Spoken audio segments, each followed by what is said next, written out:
राम राम दोस्तों। क्या आप जानते हैं कि जिस इंसान के साथ आप सुबह की चाय पीते हैं या जिसके साथ 7 फेरे लिए हैं वो महज एक इत्तेफाक नहीं है। गरुड़ पुराण में भगवान विष्णु ने पक्षीराज गरुड़ को एक ऐसा रहस्य बताया था जिसे सुनकर आपके रोंगटे खड़े हो जाएंगे। क्या वाकई जोड़ियां स्वर्ग में बनती हैं? क्या आपकी शादी का दिन और इंसान आपके जन्म से पहले ही तय था? चलिए आज इस राज से पर्दा उठाते हैं।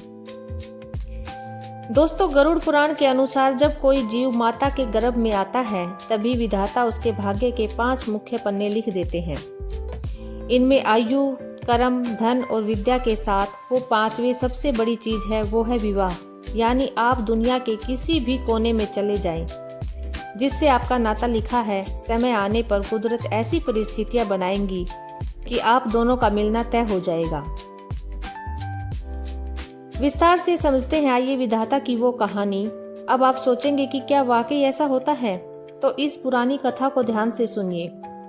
एक बार एक बहुत शक्तिशाली राजा था जिसे ज्योतिष ने बताया कि उसकी बेटी की शादी एक दरिद्र और कोढ़ी लड़के के साथ होगी। राजा को अपनी शक्ति पर घमंड था। उसने अपनी बेटी को एक अभेद टापू के बीच में ऊंचे महल में कैद कर दिया और पहरा लगा दिया। उसने सोचा अब देखता हूँ विधाता का लिखा कैसे सच होता है। लेकिन होनी देखिए, एक रात जोरदार तूफान आया। एक लकड़ी का गट्ठा बहता हुआ आया जिस पर वह गरीब लड़का अपनी जान बचाने के लिए लेटा था। वो लहरों के थपेड़ों से सीधा उस टापू के किनारे लगा। राजकुमारी ने उसे देखा, दया आई और उसे महल के अंदर ले गई।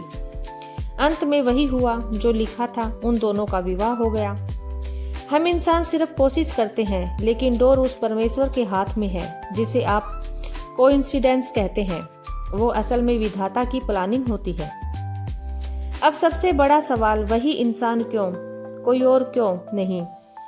गरुड़ पुराण इसका जवाब देता है ऋणानुबंध शब्द से। इसका मतलब है कर्ज का बंधन। हमारे जीवन में 4 तरह के जीवन साथी आते हैं। नंबर 1, सेवा करने वाला। अगर पिछले जन्म में आपने किसी की निस्वार्थ सेवा की है तो वो इस जन्म में आपका पति या पत्नी बनकर आता है और आपकी खूब सेवा करता है या करती है।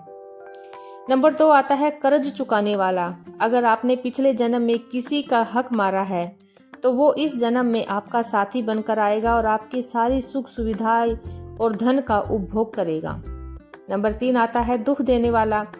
इसे गरुड़ पुराण में शत्रुभार्या या शत्रुपति कहा गया है। अगर पिछला कोई हिसाब बहुत खराब रहा हो तो साथी हर छोटी छोटी बात पर कलेश और मानसिक कष्ट देता है।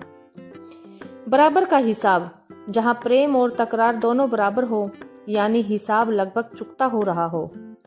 तो याद रखिए, आपका जीवन साथी आपके पिछले कर्मों का आईना है।